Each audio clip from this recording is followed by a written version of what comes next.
Good evening बच्चों। आज हम पढ़ने वाले हैं फ्रेड्यूलिंच आइसोथर्म ग्राफ फॉर एड्जॉर्प्शन। ये ग्राफ बेटा हमें ये बताता है कि प्रेशर का एड्जॉर्प्शन पर क्या इफ़ेक्ट होता है। तो इसके अंडर हम लोग आज पढ़ने वाले हैं ग्राफ जो कि फ्रेड्यूलिंच ने बताया था।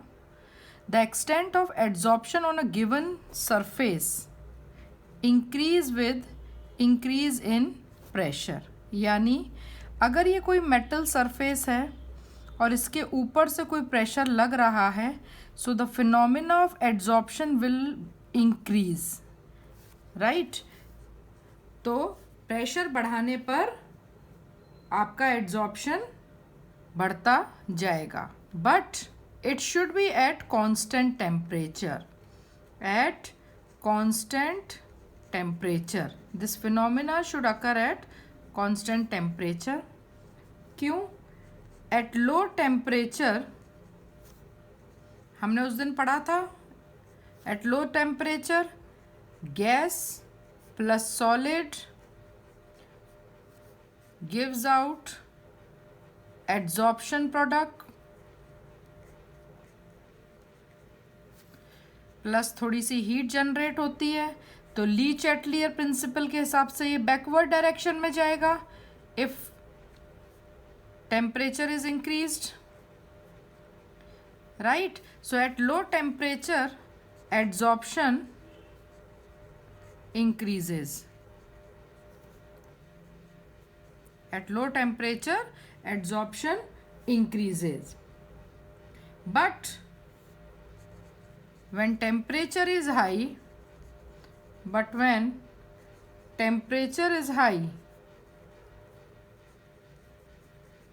adsorption decreases, or you can say desorption increases, right? Now to understand the effect of pressure,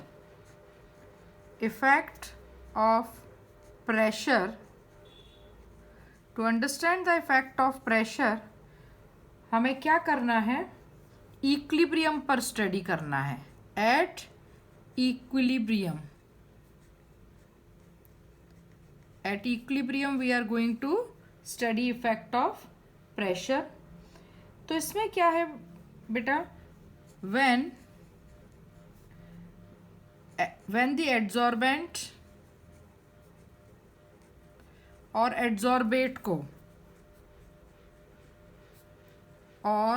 adsorbate को किसी क्लोज्ड वेसल में रखते हैं, तो क्या होता है बेटा? Initially when pressure is increased,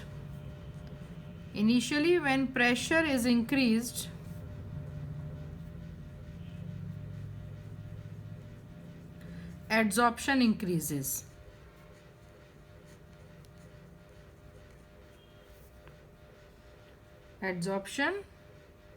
increases.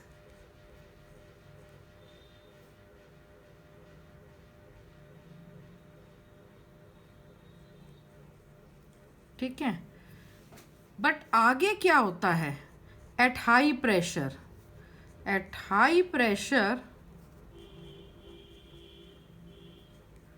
rate of adsorption becomes constant.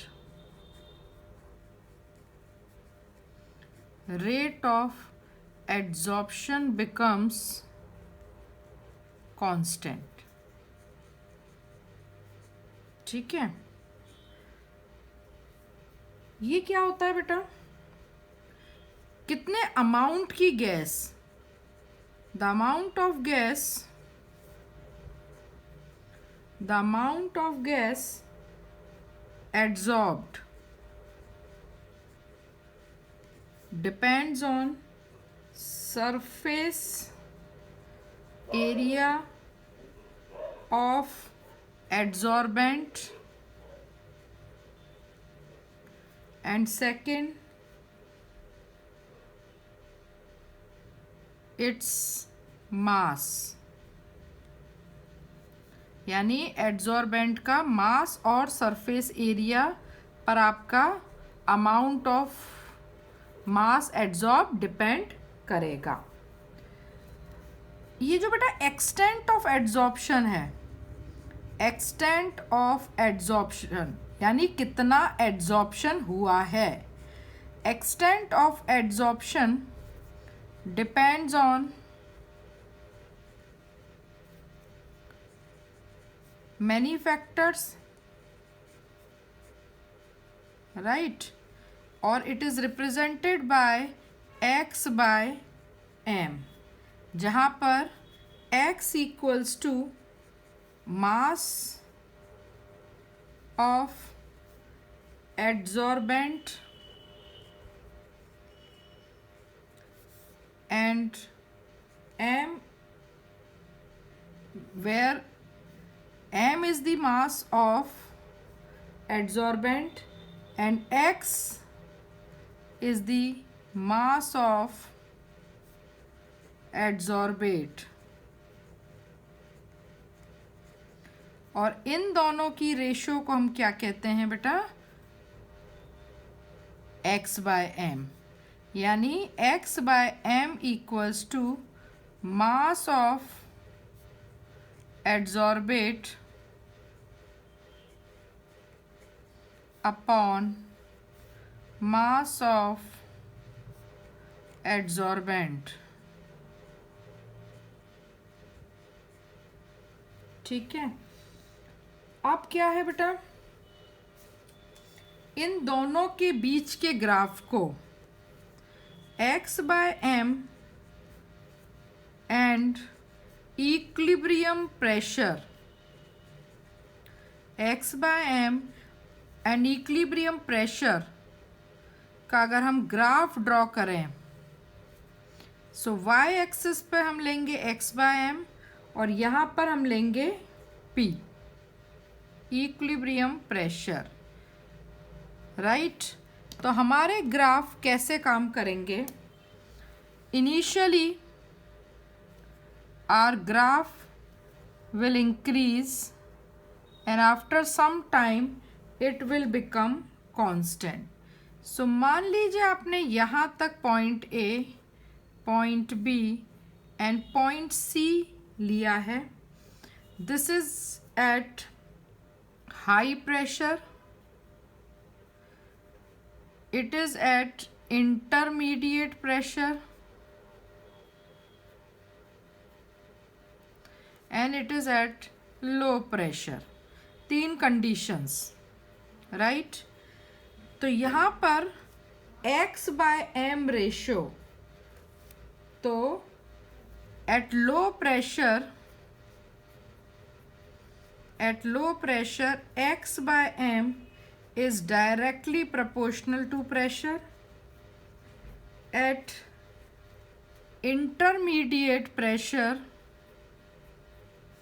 x by m is directly proportional to 1 by n, here n is a constant,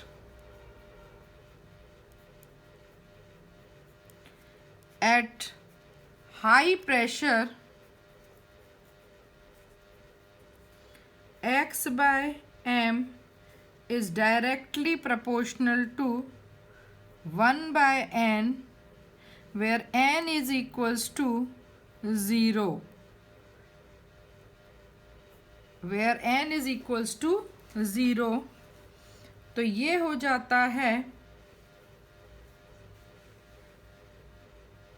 1 by 0 is 0, that means x by m is directly proportional to p0, right। आगे चलते हैं इस graph में, आगे अगर हम चलते हैं इस ग्राफ में तो हमें पता चलेगा कि x by m is directly proportional to p, यानी x by m equals to k p, where k and n are constant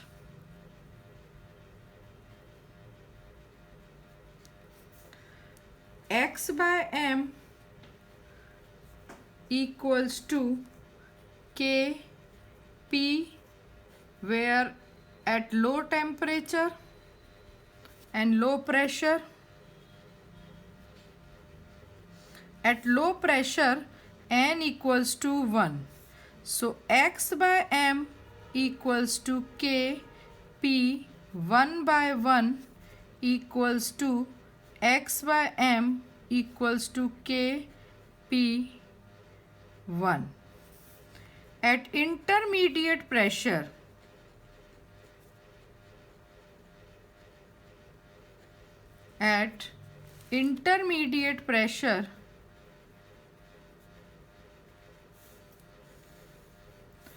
x by m equals to k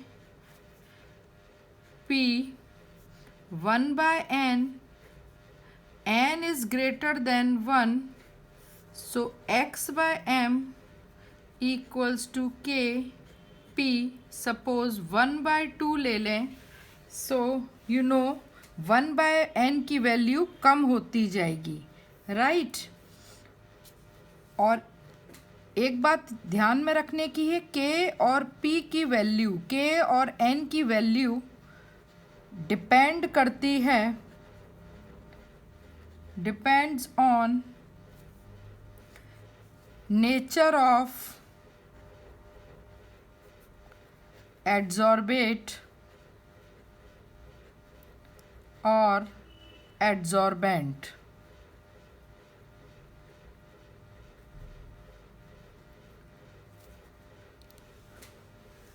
At a particular temperature, at a constant temperature. ठीक है बेटा। So this was about Freundlich isotherm. At high pressure, x by m equals to k p 1 by 0, n equals to 0, and k by m, x by m equals to k p 0, right? So it becomes independent of pressure. So x by m becomes independent of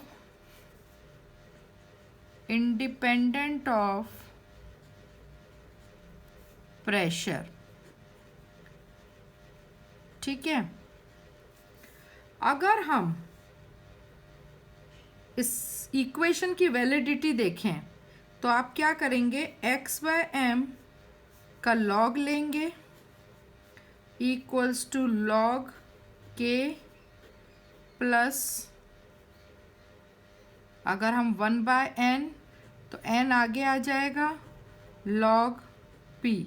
ये हमने value कहाँ से निकाली है बेटा, x by m equals to k p 1 by n का log लेने के बाद हमें ये वैल्यू मिलेगी आफ्टर टेकिंग लॉग।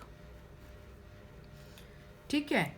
अब अगर इसका ग्राफ बनाएं तो आपको क्या लग रहा है, ये इक्वेशन कैसी है, स्ट्रेट लाइन की इक्वेशन है, y equals to mx plus c, straight line की इक्वेशन है। This is the equation of the straight line. Equation of straight line.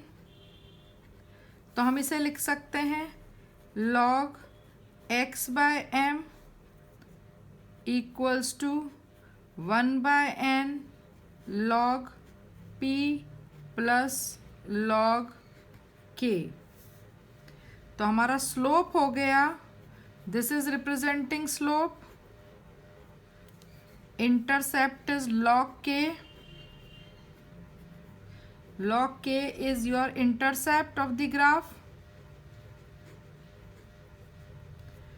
x by m हम y एक्सिस पे लेंगे, log p हम x axis पे लेंगे, तो इसका जो ग्राफ बनेगा बेटा वो इस तरीके का बनेगा, log x by m y axis पर, log p x एक्सिस पर, और इसमें इंटरसेप्ट जो होगा बेटा हमारा, this will be your log k and this slope will be your 1 by n. So that's a linear graph between log x by m versus log p. ठीक है, एक क्वेश्चन है इसमें बेटा कि लिमिटेशंस ऑफ फ्रेड्यू-लिंच, इसकी क्या लिमिटेशंस थी बेटा? एक तो ये इसका कोई बेटा मैथमेटिकल वो नहीं था, राइट? सो इसकी जो एक्सपेरिमेंटल वैल्यूज हमने निकाली, it is purely empirical. This concept is empirical.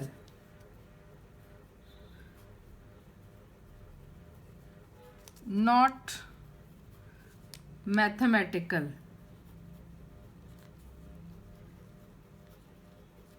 इसकी मैथमेटिकल कोई प्रूफ नहीं है. दूसरा, it is applicable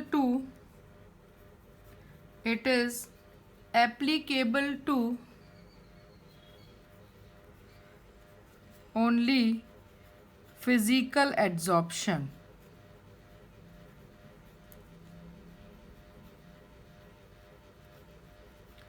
ठीक है, so this is all about your Freundlich isotherm graph. एक बार दोबारा रिवाइज कर लेते हैं बेटा. हमने फ्रेड्यू-लिंच का आइसोथर्म ग्राफ फॉर एड्सॉर्प्शन पढ़ा है. The extent of adsorption on a given surface increase with increase in pressure, यानी जितना प्रेशर बढ़ाओगे उतना ही आपका एड्सॉर्प्शन बढ़ता जाएगा, बट टेम्परेचर आपको कांस्टेंट रखना पड़ेगा. एट लो टेम्परेचर, क्योंकि ये एक एक्सोथर्मिक प्रोसेस है, तो आप लो टेम्परेचर पे तो ये रिएक्शन फॉरवर्ड डायरेक्शन में जाएगा, but at high temperature it will go in backward direction, यानी डीजॉर्प्शन होने लग जाएगा. डीजॉर्प्शन अकर्स. इफेक्ट ऑफ प्रेशर बेटा हम लोग पढ़ेंगे इक्विलिब्रियम पर. 4 फैक्टर्स में से temperature, pressure, surface area of adsorbate, nature of the adsorbent, right. उसके अलावा आज हम पढ़ रहे हैं इफेक्ट ऑफ प्रेशर. तो जब आप एड्सॉर्बेट और एड्सॉर्बेंट को एक क्लोज सरफेस में लेते हो इक्विलिब्रियम पर, तो जब आप इनिशियली प्रेशर को इंक्रीज करते हो तो एड्सॉर्प्शन भी इंक्रीज होता है, but at high pressure the adsorption becomes constant. ठीक है. The rate of gas adsorb depends on surface area of the adsorbent and its mass, right. Extent of adsorption को हम किससे रिप्रेजेंट करते हैं बेटा? x बाय m से, where m is mass of adsorbent, x is mass of adsorbate. x by m क्या है? Extent of adsorption. What is x by m? Extent of adsorption, which is mass of adsorbate upon mass of adsorbent. ठीक है. x by m और equilibrium pressure का जो graph हमने यहाँ draw करा है, तो आप देखेंगे एट अ सर्टेन पॉइंट जाके कांस्टेंट हो जाता है, which is p saturation. Low pressure पे x by m is directly proportional to pressure. At intermediate pressure x by m is directly proportional to p to the power 1 by n. n हमारा एक constant है, और जब आप proportionality का sign हटाते हैं तो जो इंट्रोड्यूस करते हैं कांस्टेंट उसे k कहते हैं. k और n दोनों ही कांस्टेंट हैं, जो कि एक पॉजिटिव इंटीजर होते हैं. At high pressure, P is equals to x by m, P to the power 1 by n, where n is equals to 0, right? फिर हमने पढ़ा था बेटा at different pressure, at low pressure, at low pressure हमारी ये value आई थी जहाँ पर x by m is equals to k p. Intermediate pressure पे हमारी वैल्यू आई थी, ऑब्वियसली जब नीचे का डिनोमिनेटर बड़ा हो जाएगा as n is greater than 1, तो हमारे p की वैल्यू कम हो जाएगी. सो इसीलिए जैसे जैसे प्रेशर बढ़ाने लगते हैं एड्जॉर्प्शन की एक्सटेंशन कम होती चली जाती है. At high pressure, x by m equals to k p to the power 0, which is 0, and x by m becomes independent of pressure. That's why saturation point was reached. अगर हम इसकी validity देखें इस equation की, तो हम इसका log ले सकते हैं, नेचुरल लॉग ले सकते हैं जो भी. तो हमारे पास ये y equals to M X plus C की इक्वेशन आई स्ट्रेट लाइन की. तो हमें एक लीनियर ग्राफ मिला between log x by M versus log p. Limitations क्या है फ्रेड्यू-लिंच के आइसोथर्म की मैंने बताया था. This concept is totally empirical and it is only applicable to physical adsorption. Thank you बच्चों. Keep studying, keep motivating each other, work harder, stay focused.